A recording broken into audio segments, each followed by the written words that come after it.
Hello students, in this part we are going to learn about the position time graph for stationary objects. In class 9th you have studied these graphs. Okay, what is the importance of these graphs is that it will save our time for study the complex data. Means if you have to study so many calculations, if you have to see so many things, so it's better if you are going to see the graph, you will understand the basic nature and the characteristics for that particular, right?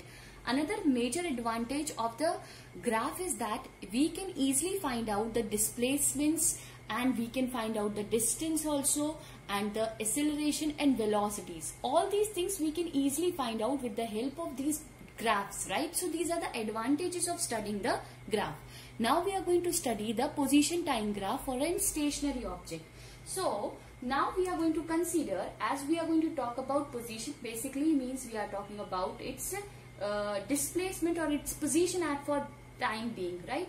Suppose any object which has stayed, or which we can say any object which is stationary or which is at one particular point for a longer period of time, right?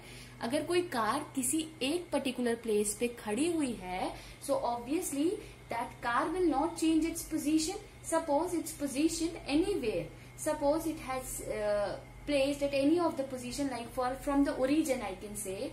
From the origin, if I am considered my origin as my home, from my home I have parked my car, suppose at 5 meter. For example, I am taking it. Okay, from my home I have parked my car, suppose at 5 meter. Only for your understanding.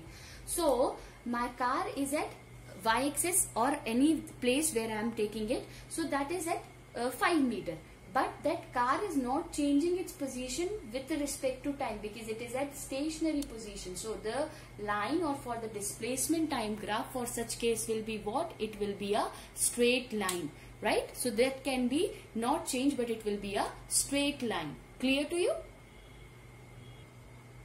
Now here we are going to talk about the position time graph for a uniform motion. Okay, as the name given, uniform motion, it means the graph which will be plotted for a uniform displacement or for a uniform displacement covers in equal interval of time. Okay, see, if we talk about the new syllabus, this topic is not there, but why we are studying? Because this is important to understand, otherwise the velocity time graph will not be we cannot understand the velocity time graph if we will not study this particular.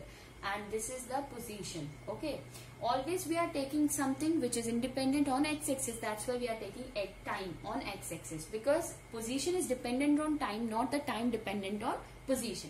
Here we are going to consider any object at time t equal to 0. It is at origin. After time t will reach to certain position, I can say the time has reached to t1. Then after some interval of time, the time has reached t2. So when it is at origin, so it will be at 0. At when time t1 has reached, the body has also traveled some distance, and that distance we can say that is x0. After some time, that will reach to x1. Okay, and after time we can see it has reached to another distance that we call x of 2. Okay, x0, x of 2 means, suppose the body has started its journey at some point x0 with some initial velocity or with some initial position. So the uniform graph shows the uniform displacement. Means, for example, suppose a body has started its journey from 5 meter. Okay, so at time t1 means at, suppose I can make, if I am going to make a graph, so I can make like this. Suppose x position and the time. Suppose at 5 meter my time is 1 second, 2 second it will be 10 meter, 3 second it will be 15 meter. Means the body will be displacing and it will be covering the equal displacements or equal positions in equal interval of time. That's why it is a straight line. It is a straight line. Okay, now if from this what I am going to get, what I am going to study from this particular, if I need to find out the displacement between any of the 2 points, suppose I have to find out the displacement any of the 2 points, so how I will find, I can find out this way, as suppose I need to find out the position or the displacement or position any of the point I need to find out. So what I have done is, between these 2 points. Suppose this is the point which I can say A, this I can say my point B, okay, and this I can say my point C. Okay, so if you will see here, this is making a right angle triangle, right? It is making a right angle triangle. So this is angle which I can find, this is my 90 degrees, so obviously this can be my theta, obviously, right? This can be my theta.